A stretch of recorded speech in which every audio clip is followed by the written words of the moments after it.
Hello, hello, hello. Doc Bryce here. Thank God, andyan kayo. Good evening po sa inyong lahat. Metabolic Syndrome Q&A. And if you're watching and if you're hearing the Metabolic Syndrome Q&A, please share this live. Baka isa kayo dito sa may metabolic syndrome na tinatawag. Okay? So bago natin i-start to, paki-share po sa mga kakilala ninyo na may metabolic syndrome. Baka, ano ba mga yon? Yung mga malalaki ang waistline, yung mga matataas ang presyon, matataas ang sugar, tapos may problem ang kanilang lipid profile. Isa-isayin natin yan. So please, kung may mga problem kayo sa blood pressure, may problem sa mataas na sugar, malalaki ang waistline, okay? And problem sa lipid profile, paki-share po ito sa mga kakilala ninyo at para naman makapagtanong sila because after the discussion or after the pwede silang Q&A pala to. So, you can ask agad, we will answer that. Madalas mapapansin natin, palagi tayong pagod, hingal dahil sa bigat. Pagka nagko-complain kayo na masakit ang inyong likod, no? Palaging masakit maglakad, umaakyat kayo ng hagdanan, nahihirapan kayo, hinihingal kayo, para kayong nawawalan ng hininga, baka naman malalaki na kayo. You need to lose weight or baka naman may mga sugat kayong hindi gumagaling. Malakas kayong kumain, malakas kayong uminom, ang lakas niyong umihi. Tapos, yung sugat hindi gumagaling. Nanlalabo ba ang inyong mga mata? Merong tumutusok-tusok sa inyong mga palad, talampakan. Okay? Baka naman mataas na ang sugar ninyo. Okay?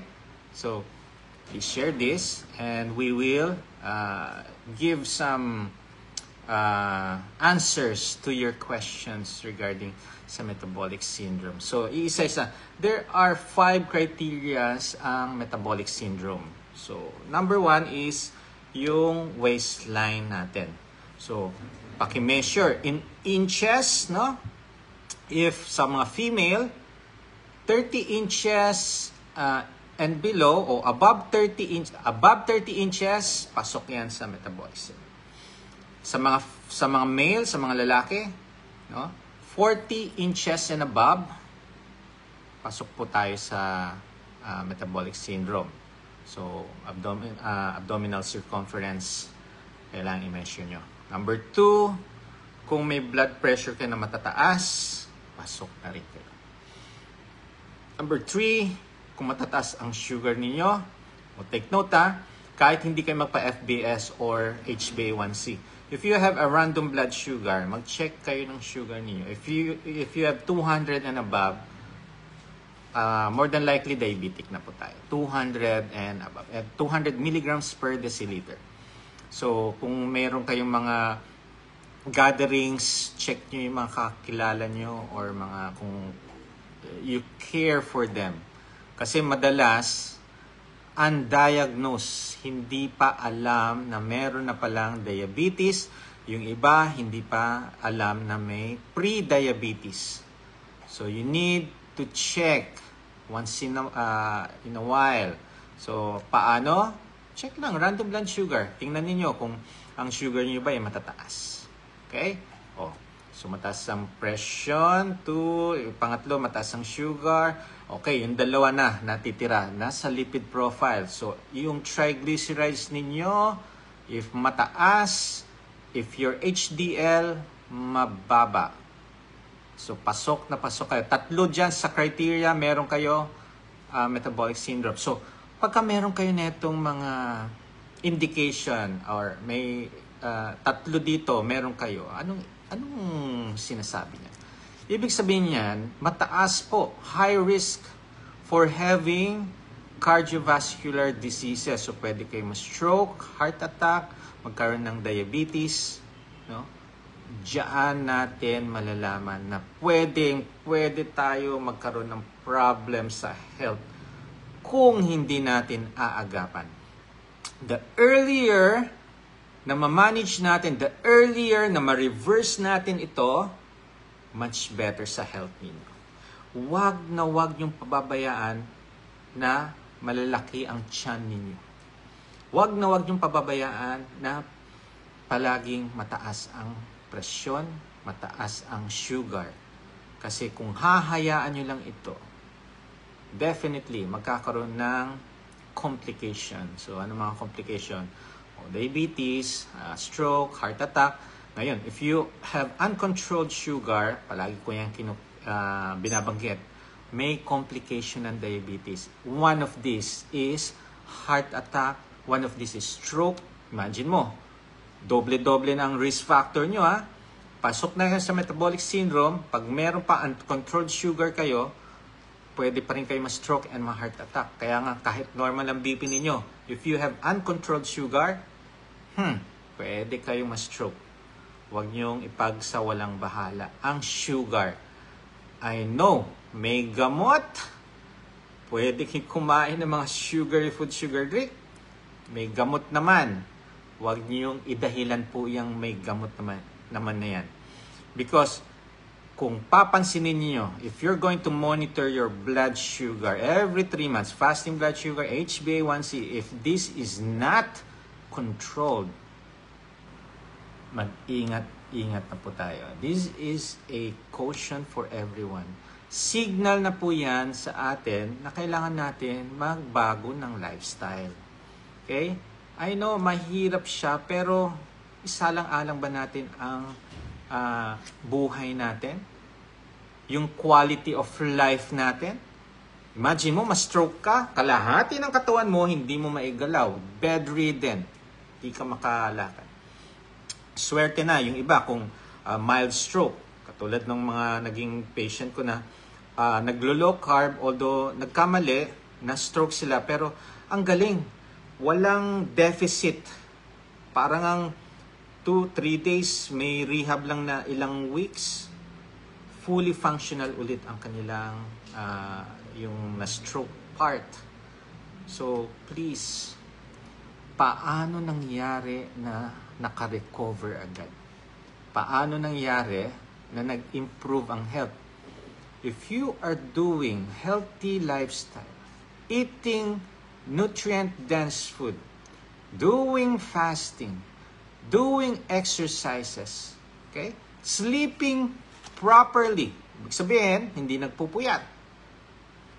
Ang bilis ng recovery ng mga injury ninyo. Tandaan ninyo yan. If you're doing fasting and if you're doing exercise, high-intensity interval training, meron yan tinatawag na autophagy. It will heal you. Ito yung sinasabi nating fountain of youth. Okay? Malalaman ninyo, pabata ng pabata. Uy, bakit ganun? Yung itsura niya, pabata ng pabata. If you want that, start now. Huwag na nating hayaan na may mga patient ako na ina-advise ko ganito, pero sad to say, pinagsawalang bahala. And pangit ang kinalabasan. So, if you have health, huwag nyo nang hintayin na worst scenario na itong nangyayari. Okay? Dito tayo nagbibigay ng mga pag-asa sa mga, alam niyo yung masabihan kayo may CKD ka na. Ako parang, parang pa-worse na ba ang kidney natin? Hindi na ba makapag-recover to? Okay? The problem is, nung malaman na may CKD, nung malaman na may diabetes, nung malaman na may fatty liver, nung malaman na may mga gouty arthritis, pinabayaan lang. Hinayaan lang, ganito, ganyan. If you want to be healed, to reverse this, dapat inalam nyo ang sakit na to, ano magiging complication kung hindi nyo aayusin. Okay? Huwag lang tayo umasa sa gamot. Okay?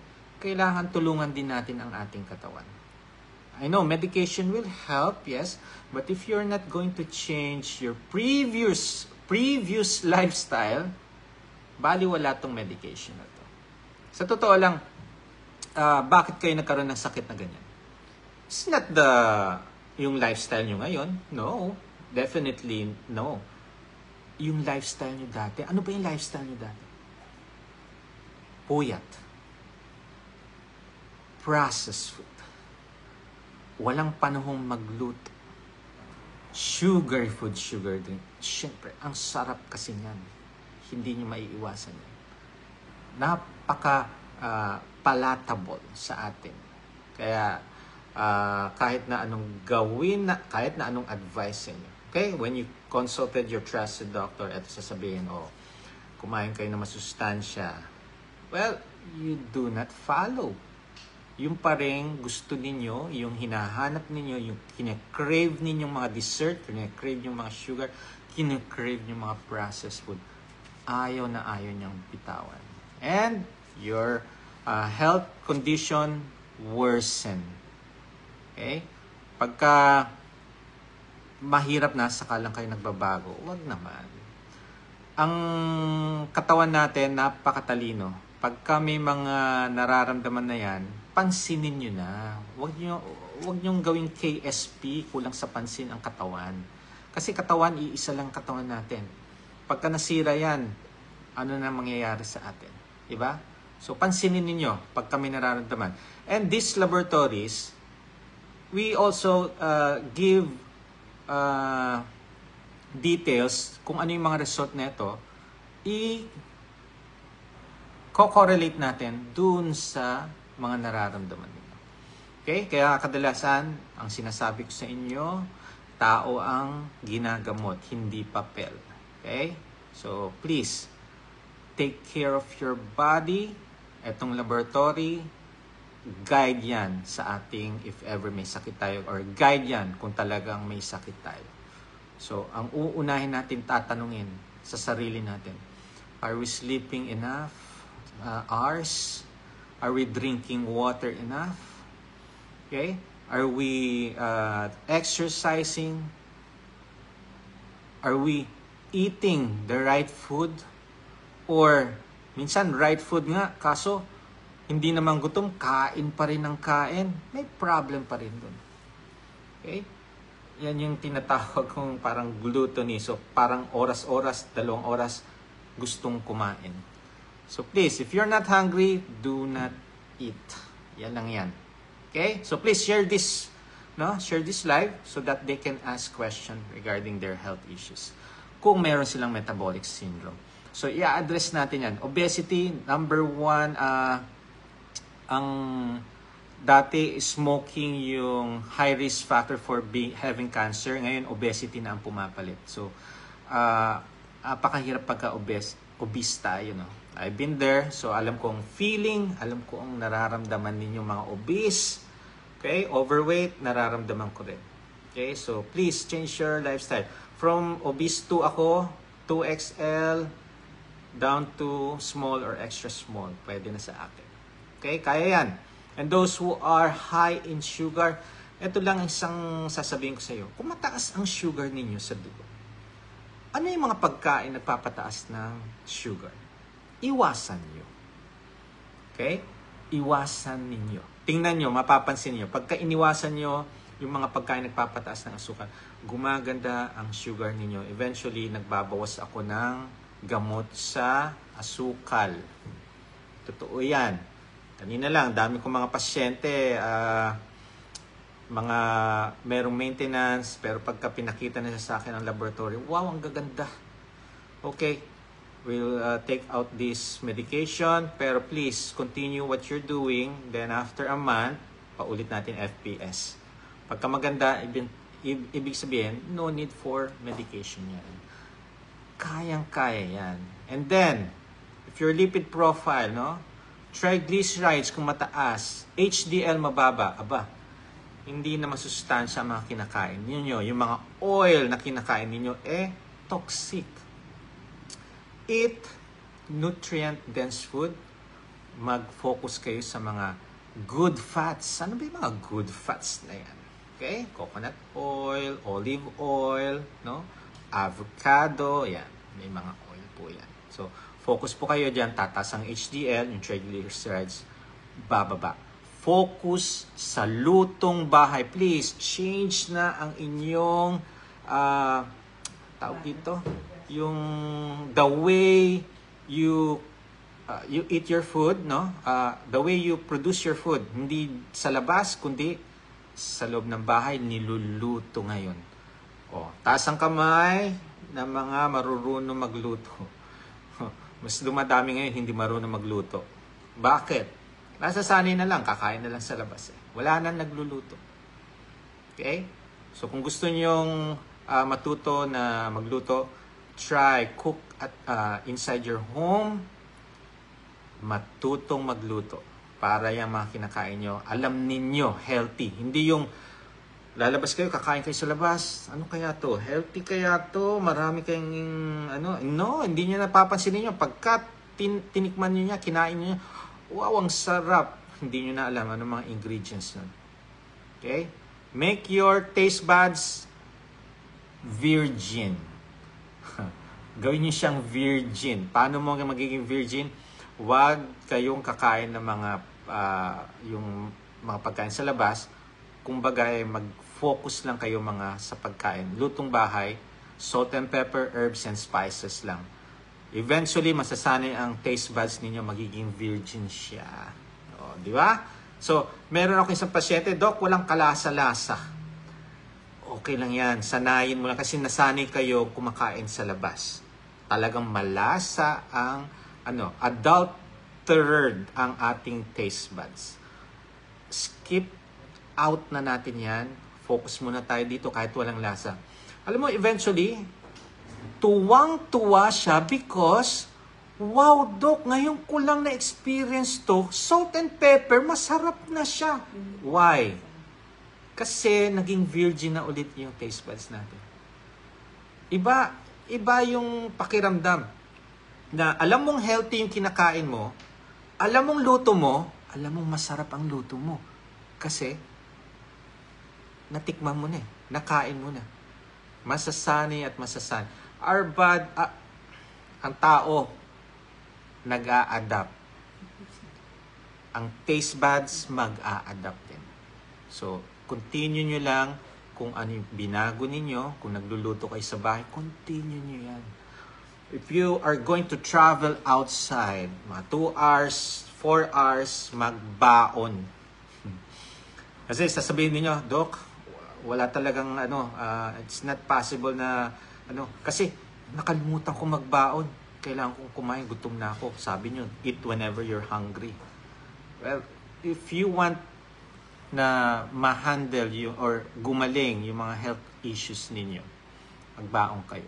Okay? Pag travel kayo ng mahaba, 4 hours, every 2 hours, muna kayo.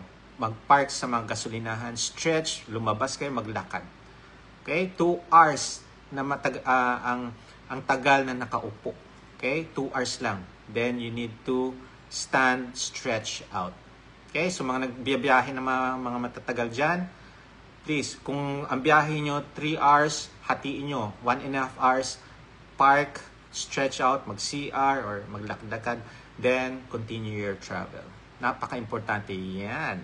Okay? So, tingnan natin kung may mga questions tayo sa mga nanonood ngayon. Please, don't forget to spread this good news. Okay? Ayan. Okay. Ano pinagkaiba ng ketones at ketosis? Okay. Yung ketones, yun yung result sa blood natin or sa urine, may ketones yan. Yung ketosis is yung, meron tayong nutritional ketosis na tinatawag, na ang ating katawan ay nasa nutritional ketosis. Ibig sabihin, yung fats ang ginagawa nating energy. It's not the sugar anymore. It's not the carbohydrates anymore. Kasi tandaan niyo sa natural na pagkain natin, no? If you are dependent sa carbohydrates, ang inyong energy will come from sugar sa carbohydrates. Okay? Madali siyang masunog. Okay? Kaya pagka nanlata na kayo ng hina, ibig sabihin, na sunog nyo na yung sugar. So, kailangan nyo nang kumain para ma-replenish yung energy nyo. But if you are in a nutritional ketosis, you are now dependent on fats as your energy. Unlimited supply ang fats. Kaya nga nakakagulat yung mga matataba. Pagka nasa nutritional ketosis sila, fat adapted, yung fat ang binaburn nila as their energy. Okay? Unlimited supply yan ng energy. So, much better if nasa nutritional ketosis tayo. Okay? So, please, be fat adapted. Lalong-lalo na dun sa mga may diabetes, lalong-lalo na dun sa mga obese, overweight, or yung mga may mga health issues, or yung mga may insulin resistant. Okay? Ayan. Okay. How about how to beat gallstone in low carb? Dapat alamin niyo ano ang cause ng gallstone. So, ang gallstone, nagkakaroon tayo ng gallstone if we have high cholesterol plus no bile. Dalawa yan, ha. Hindi pwedeng mataas lang ang cholesterol. Okay? Hindi pwedeng mataas lang ang cholesterol. Kailangan mayroong bile. Paano lalabas ang bile sa gallbladder?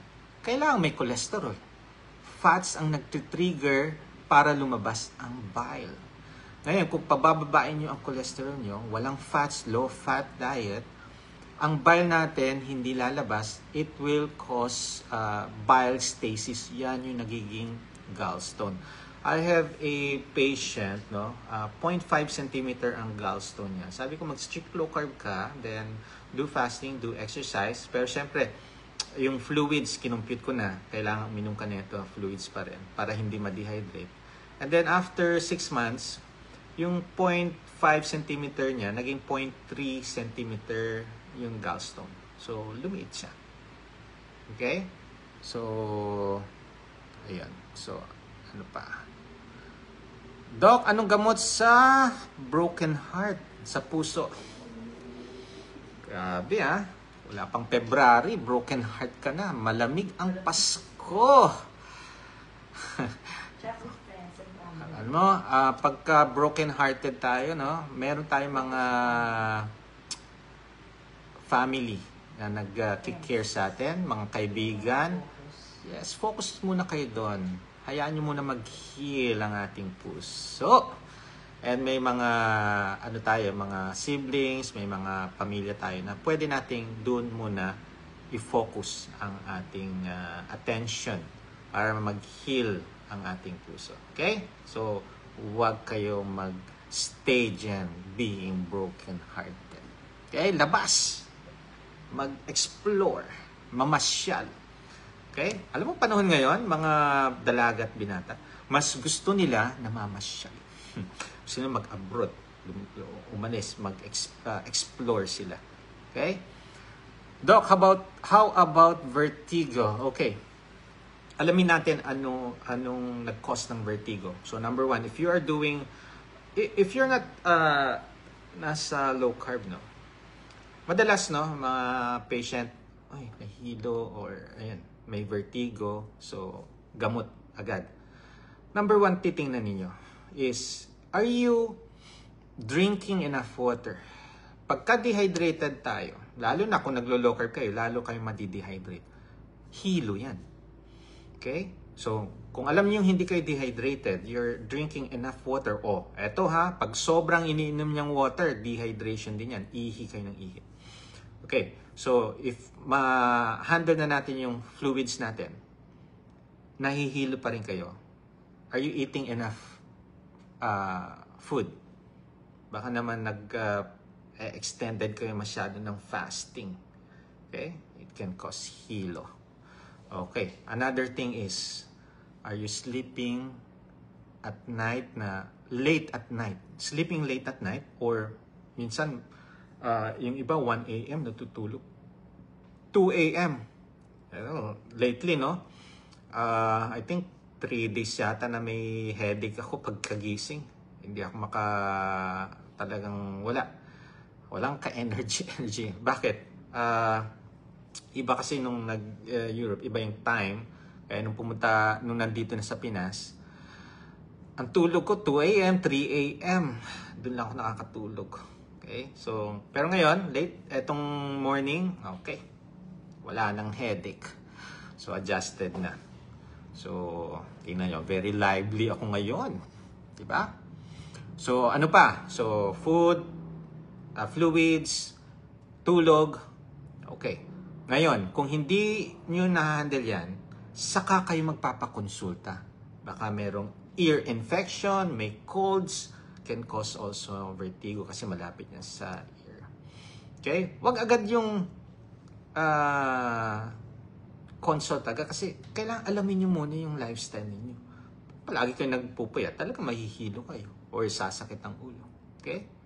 So, High blood, hypertension. pagka meron din kayong hypertension, pwede din mag-cause ng ang vertigo. Pagka sobrang taas ang BP, mahihilo. Yung sobrang bagsak din ng BP, kaya nagtatanggal ako ng mga maintenance. Pag sobra ng baba ng BP, nagkakos din ng discomfort yon. Pwede din mag-cause ng hilo yan. Okay. Ayan. Doc, 3 years na po akong hindi kumakain ng karne. Tama po ba yan? Pero mataba pa rin ako. Okay. Ang question dyan, ano ba yung kinakain mo ngayon? Kasi kung hindi ka kumakain ng karne, so definitely baka vegetarian ka. Kung vegetarian, wala akong kilalang vegetarian na malaki.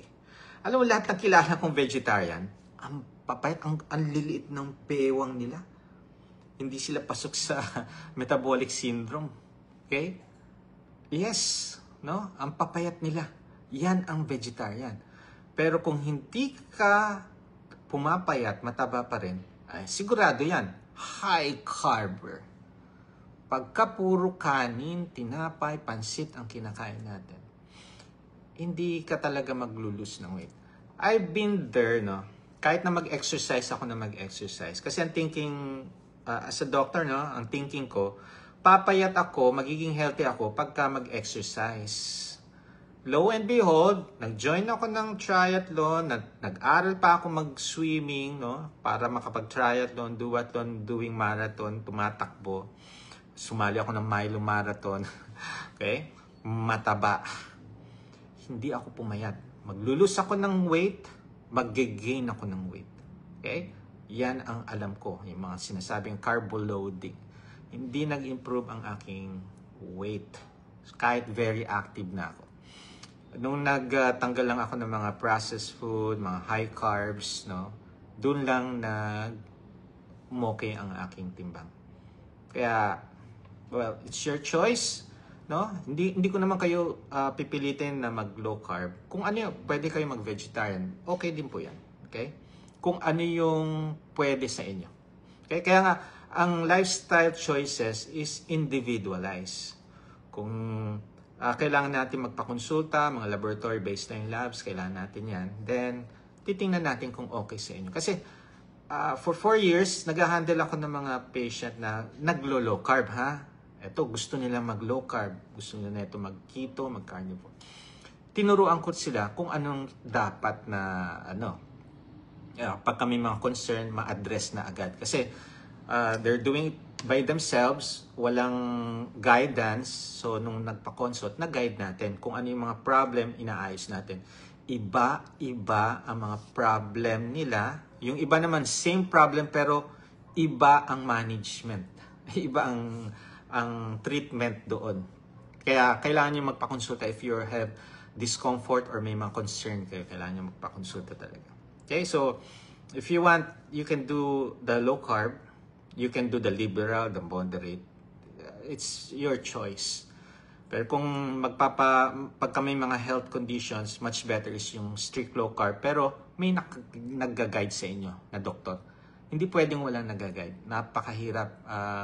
Nag-anxiety kayo, may nararamdaman kayo, hindi nyo alam kung sino tatanungan ninyo, hindi nyo alam kung anong i-manage yan. Kaya very stressful pagka solo lang kayo. Okay? Yun. May mga taga-ibang bansa, taga-ibang lugar, may norte. Okay. Walang question. Ano po dapat ang sugar level ng isang type 2 diabetes na under control po? Okay. If your fasting blood sugar, no, meron siyang normal value dyan. Yung iba nasa 98, yung iba nasa 100, o below nun. Okay? Tapos yung HbA1c mo dapat nasa 5.6% and below. If you have FBS HbA1c for 2 consecutive na laboratory, every 3 months ang difference niyan. 2 consecutive, okay po. Normal na po yan. Okay? Pero, syempre, stick to your lifestyle. Okay? Pwede na kayo dun sa quotient food list. I have a patient, senior yan, nasa 64 years old, diabetic for 3 decades, 32 years. Okay? Nag-i-insulin po ng 7 years. Okay? Nag-enroll sa program. Natanggalan ko ng insulin for a month. Then after a month, pati oral meds. Okay? Eto, hindi pa natatapos yan. So, graduate. Then after 3 months, repeat FBS, HbA1c, mga laboratories. Okay? Normal. Both of them normal. Then sabi ko, sige, continue lang po tayo sa lifestyle. After 3 months, let's repeat again. Still, yung FBS, HbA1c, normal. Then, another 3 months, ako, in-extend ko pa eh. Sige po, after 3 months po ulit. So, that equivalent of 9 months na yan. 3 consecutive normal ng FBS, HbA1c. Sabi, ang advice ko sa kanya, okay, Mami, you can eat dun sa quotient food list. But, ang quotient food list natin, in moderation yan. Ano ang moderation kay Doc Bry? Merong araw na hindi kayo kakain dyan. Okay? So, usually 2 or 3 times a week ang quotient food list sa akin. Okay? If you have previous na diabetes. Then, observe natin after 3 months, check nyo yung sugar. Kung normal pa rin, pwede na kayo sa quotient food list. So, matitikman nyo pa rin. Pero focus na kayo sa natural sweetener. Erythritol, monk fruit, stevia. Okay? Yan.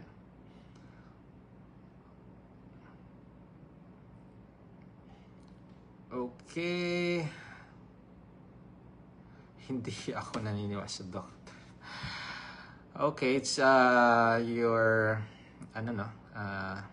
in your opinion po 'yan. Pero please if you have health issues, health condition, kung wala kayong idea. If you are healthy, no worries. Okay? Ayan. Ano pa ba? Okay. Kailan po ba right time para mag-fasting? Okay? Okay. Ang fasting, it's very easy, Kung kahit saan ka, kaya mo mag-fasting. It's very cheap. Hindi mo kailangan, it's very, hindi magastos. Pagka hindi ka kumain, walang lulutuin, hindi ka magluluto, hindi ka bibili, walang gastos. So, nakakatipid yan, okay? So, ang right time niyan is listen to your body. Kung kailan ka gutom, doon ka magbe-break ng fast. Huwag mong pipilitin. The problems doon sa mga nagpa-fasting lang is, pinipilit nila i-extend kahit may nararamdaman na sila. Wag po ha, delikado po yan. Kaya nga, I suggest you to do the lifestyle modification muna, yung nutrition ayusin nyo, like kung naglo-low carb kayo, mas madali. Pagka fat adapted, mas madali mag-fasting. Why? Because, mapapansin nyo, doon sa mga naglo-low carb, nagka-carnivore or keto is, hindi sila gutom. Okay? Mapansin niyo hindi sila nagugutom. Bakit? Ang dami nilang supply of energy, mga taba, mga fats natin. Okay? Kaya na-extend nila ang fasting to 24 hours, 48 hours, 72, Depende yan. So, may tinatawag tayong wet fasting. Doon ma-extend mo. Ang dry fasting medyo delikado. Kailangan nagpa-practice na kayo niyan. Huwag agad-agad. So, if you're doing fasting, Start to 12 hours. start lang muna kayo sa 12 hours. Yan yung minimum na fasting. So, 7 p.m., the next day, 7 a.m., you can eat na. You can break your fasting. Okay? Ngayon, pagka nasanay na kayo, 12 hours, tapos, pansinin nyo, paggising nyo, are you hungry? Kung hindi kayo gutom, huwag kayong kumain. Black coffee. Okay? Yung iba naman, pag feeling, matagal na kayo, puro 12 hours, etong gawin ninyo. Paggising nyo, huwag mo lang kayong kumain, uminom kayo ng electrolytes, or uminom kayo ng kape, black, no creamer, no sugar, or tea, or cocoa. It doesn't break your fast. Okay? So, pwede yan. So, pag uminom kayo ng mga yan, hindi kayo nagutom or nawala yung feeling yung gutom, hindi talaga kayo gutom. Okay? So, pwede nyong extend yung fasting. So, pagka uminom naman kayo ng mga yan, pagkatapos parang gutom na kayo, kumain na. So, please, hindi lang sa tiyan ang gutom. If may masakit na ang ulo, nahihilo, nanlalata, uminom kayo ng electrolytes, uminom kayo ng kape, hindi nawala yung nararamdaman ninyo. You are definitely hungry. So, kumain na po kayo. Okay? Sikreto po sa mapayat para tumaba. Okay. If you are underweight, eto alamin niyo kung talagang payat kayo. Kasi, marami nagsasabi na payat sila, pero pagka tiningnan ko yung goal weight nila, nasa weight naman. Okay? Akala lang nila kasi payat sila dahil nasanay sila na ma-chubby sila noon. So, nung nag-low carb, pumayat sila. Pero nasa normal. Okay, dun sa mga nag-underweight, number 1, fasting 12 to 14 hours only. Do not extend. Okay? Eat 3 times a day. Okay lang yan. Kasi mas mahirap pagka underweight tayo. Anemia, mas prone sa infection kasi mababa na immune system natin. So, eat 3 times a day. Fasting 12 to 14 hours only. Then, do resistance exercise, do lifting. If you do that, yung metabolism mo tataas. Pagka tumaas ang metabolism mo, gaganahan kang kumain. Bakit? Ang katawan kasi natin, pagka tumaas ang metabolism, naghahanap ng food. So, gaganahan kang kumain. Yung mga walang ganang kumain, gaganahan. Kaya, to those who are doing resistance exercise, napakahirap mag 1 meal a day. Mahirap siya.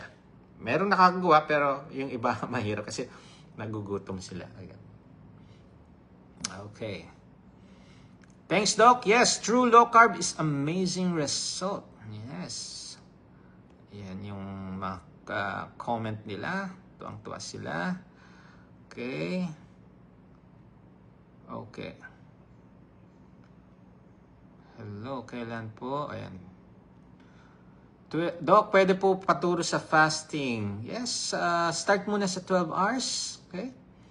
Then, eventually, magle-level up po kayo. 12, then 13 hours, 14 hours. Kahit every hour mag-extend kayo. Pero, pagka nakaramdam kayo ng discomfort, break your fast na. Doc, rashes po na di naman makati. Na may pananakit ng buto sa tuhod, kamay, at paano po kaya? Nako. Okay, if you have rashes, so is it flat or elevated? Kailangan makita ng doktor. Kailangan kasi makita, makapa, mahawakan yung mga rashes. Tapos sabi mo, hindi pa makati. So, ibig sabihin, hindi to allergy. Okay? Tapos, nananakit na ang buto. Baka naman may ibang sakit to. Okay? Please, consult. Okay? Ayan. Basta kain ng masustansya at mag-exercise araw-araw, moderate para umabot ka ng 100 years old. Okay. Doc, pwede po ba magamot ang cyst? Okay, ano po yung cyst? If you have renal cyst, usually ang mga ano dyan is fluids. Okay, meron ako isang pasyente, yes, nawala ang cyst niya. Inayos niya ang kanyang kinakain. Fluid. Hindi siya kulang, hindi sobra sa fluids. Nagulat na lang. Repeat ultrasound, nawala ang renal cyst niya. Okay. Ayan. How to gain, ano yung WRE? Okay. Baka how to gain weight. Ayan. Do lifting exercise. Fasting for 12 to 14 hours lang. Eat 3 times a day. Okay. Ayan. Gamot sa dry cough. Okay, number 1. Tawag doon. May herbal na gamot muna dyan eh. Depende yan so ilang days. Kung 1 day lang, lagundi. Pwede yan. Herbal po yan. Okay, tapos usually, no, bakit nagkakasakit ang mga bata or kahit matanda? Palaging puyat, palaging kumakain ng matatamis, palaging kumakain ng mga processed. Okay? Dok, bigla po naman ang kamay ko, diretso pati hita hanggang pa. Ano yun? Nag-seizure ka. Namanhid. Okay. Fluids. Baka dehydrated. Or tingnan ng BP. Baka sobrang taas. Baka hindi pa kumakain. Baka palaging puyat. Maraming cause yan. Need consultation palagi yan. Ha? Anong pampaantok na pwede ko painom sa teenager ko na sobrang magpuyat? Okay, kung mga nagpupuyat po mga teenager, number 1 lang yan, tanggalin nyo ang cellphone nila. Number, ano yan eh, yan ang primary concern sa mga teenager. Cellphone. Computer. Yung mga games, naglalaro. So, tanggalin ninyo, patayin ninyo yung ano yun, yung box. Tanggalin yung kuryente ninyo. Titigil yan. Okay? So, number 1, yung gadgets, turn off. Number 2, warm bath 1 hour before bedtime. Magpaaraw sa umaga. Mag-ehersisyo. Makakatulog po yan. Okay? Ayan. Rashes na Makati, tapos kinamot, namumula. Ayun, nako. Kailangan pong i-address natin. Ano nag-cause nung rashes na yan, yung Makati? Pwedeng mga kinakain ninyo. Pwedeng mga pets ninyo na may balahibo. Or, ano pa?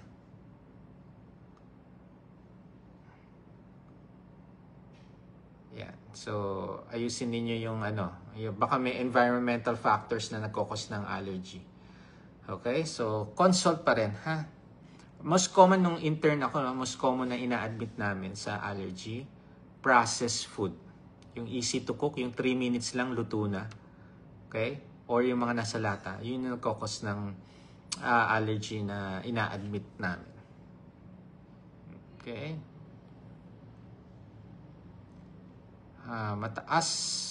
Makakataas ba ng cholesterol pag gabi-gabi iniinom? Ano yun? Hindi ko maintindihan yung tanong. Pakiulit. Okay, may almoranas, may dugo pag nagbabawas. Nako, okay.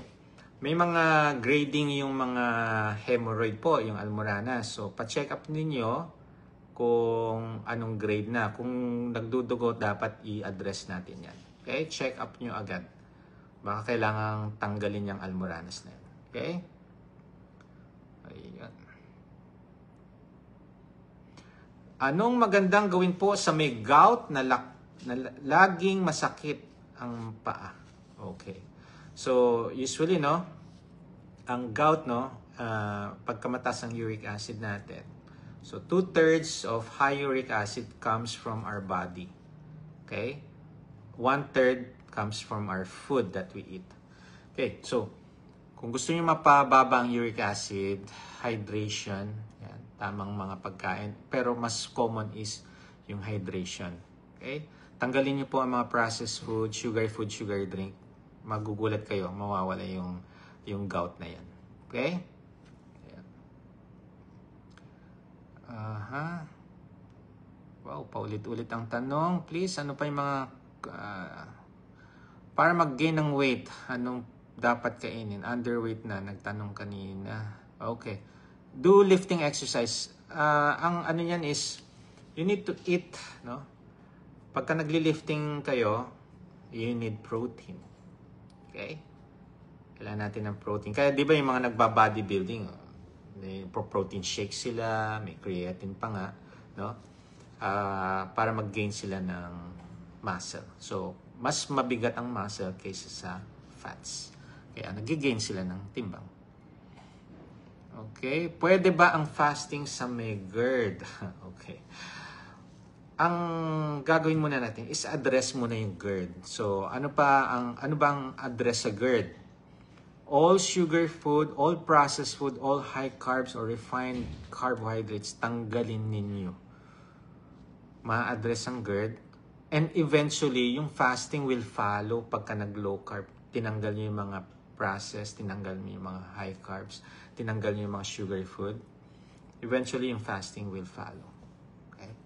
Kaya ang ganda niyan halos yung gagawin yung lifestyle, na-address lahat. Okay? Doc, maganda ba red rice sa may diabetes? Usually, no, if diabetic, hindi ko ina-allow yung mga rice, mga bread. Okay? Depende yan. Pwede nyo i-check. Di ba, nagmo-monitor kayo ng sugar. Tingnan nyo. Pagka kumain kayo ng red rice, tataas kaya ang sugar ko. Tingnan nyo, tataas. Okay? Pero kung ano naman, hindi naman tumaas, okay. Pero kasi marami po akong minonitor na diabetic. Pagka kumakain sila ng mga carbohydrates, talagang nag-shoot up ang kanilang sugar. Totoo yan. Nag-shoot up. Okay. Ano masasabi niyo sa MVP, mitral valve prolapse? Posible po ba na needed na lang maintenance? Si Kuya Gibo, may mitral valve prolapse yan. Wala namang maintenance. So, depende yan sa severity siguro. Need natin malaman gaano ka-severe yung mitral valve prolapse. So, kung meron kayong maintenance, need monitoring muna.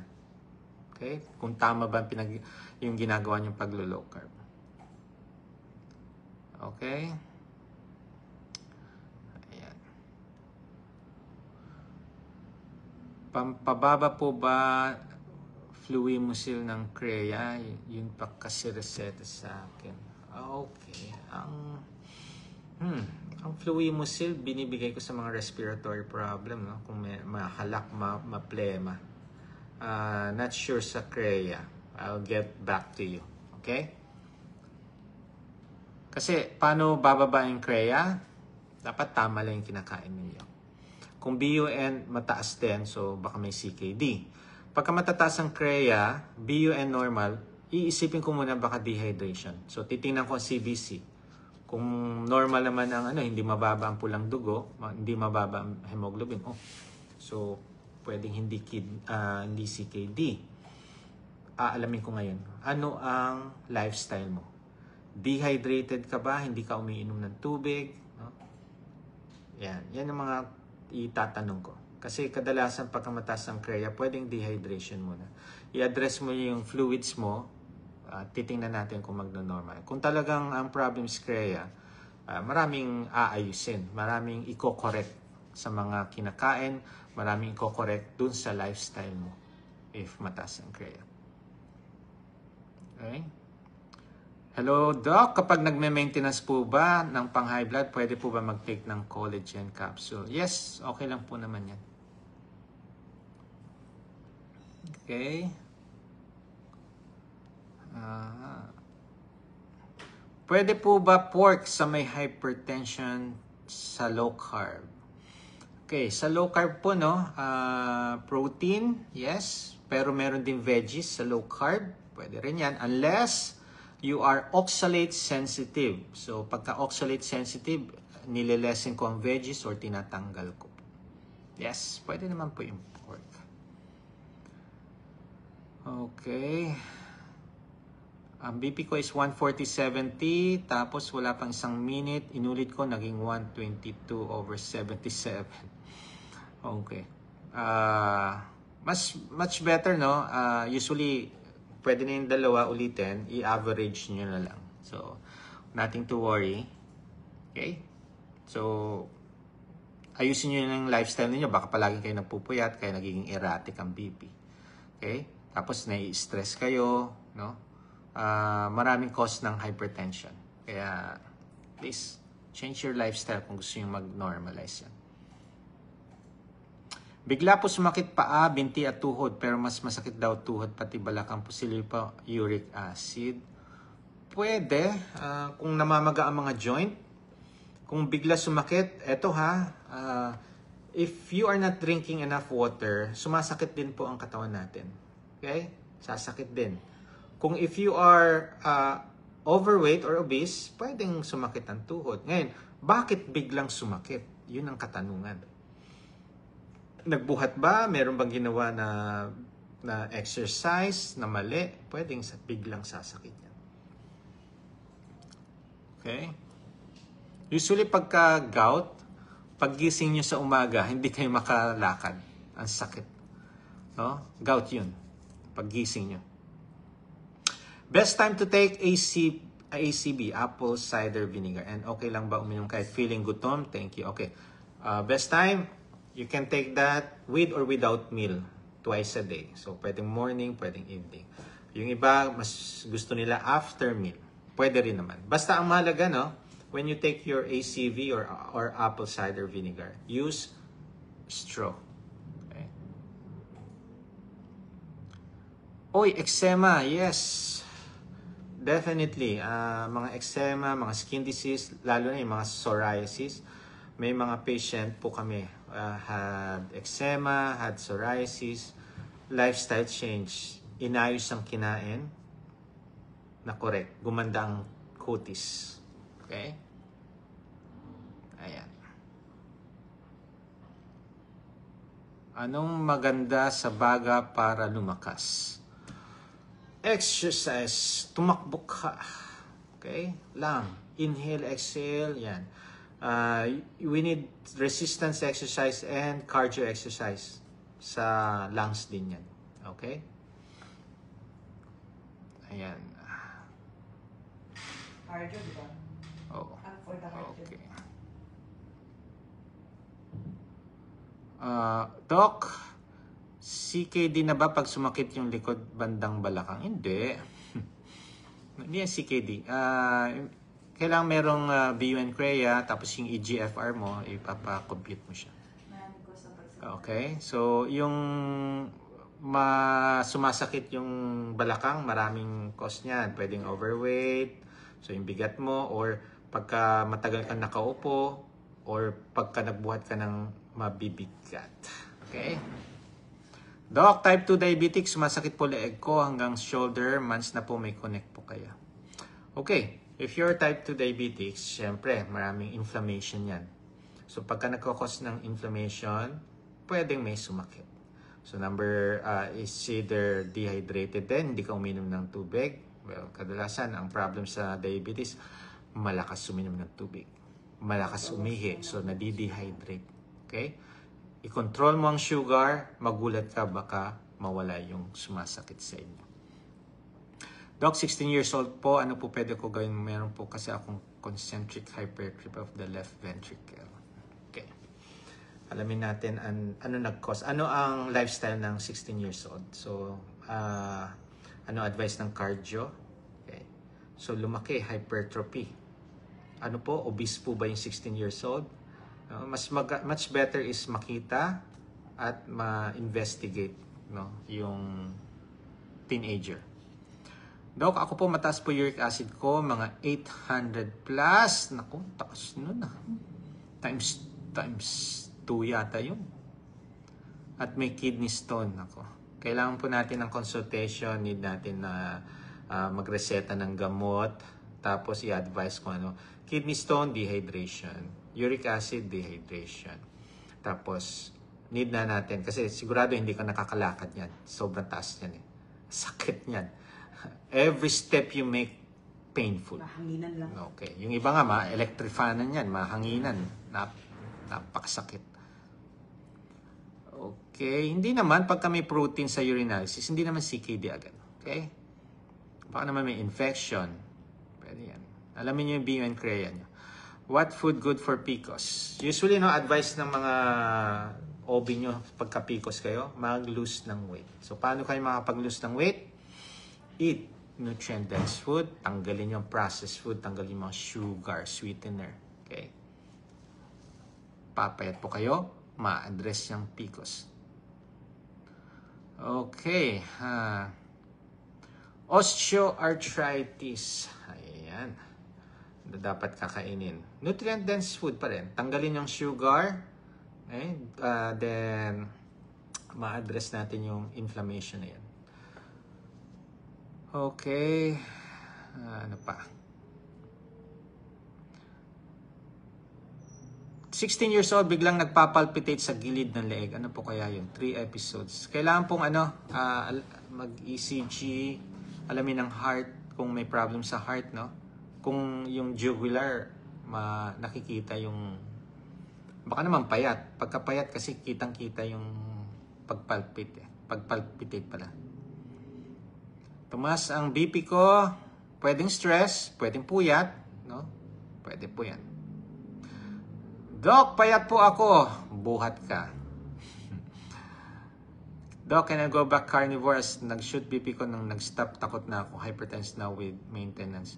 Need nyo yung consultation. Kung nung lifestyle ninyo, gumanda ang BP, bakit hindi kayo bumalik doon? Bakit kayo bumalik doon sa yung at present na lifestyle ninyo? Okay? So, ano lang yan Kung dating lifestyle ninyo ay nag-cause ng illness nyo, so maghanap kayo ng lifestyle na hindi katulad dati. Ganun lang yun. Okay? So, metabolic syndrome, address your obesity. So, yung malaking abdominal circumference, magpapayat. If you have high sugar, control your sugar. If you have hypertension, you need to control your blood pressure. So, paano? Marami pong mga pagkain pwede mag-cause ng hypertension, processed food, sugar. Pwede rin ang pagpupuyat, pwedeng dehydration, no? Then, focus kayo sa real foods. In lipid profile, eat real foods. Eat healthy fats. Mag-i-improve po yan. If you have right mindset, no? With proper nutrition, doing fasting, and having an active lifestyle, malalampasan nyo itong mga health issues ninyo. Kasi, pag nag-adapt kayo, mag-e-evolve kayo. Be the best version of yourself. Ingat po kayo dyan. God bless. Bye!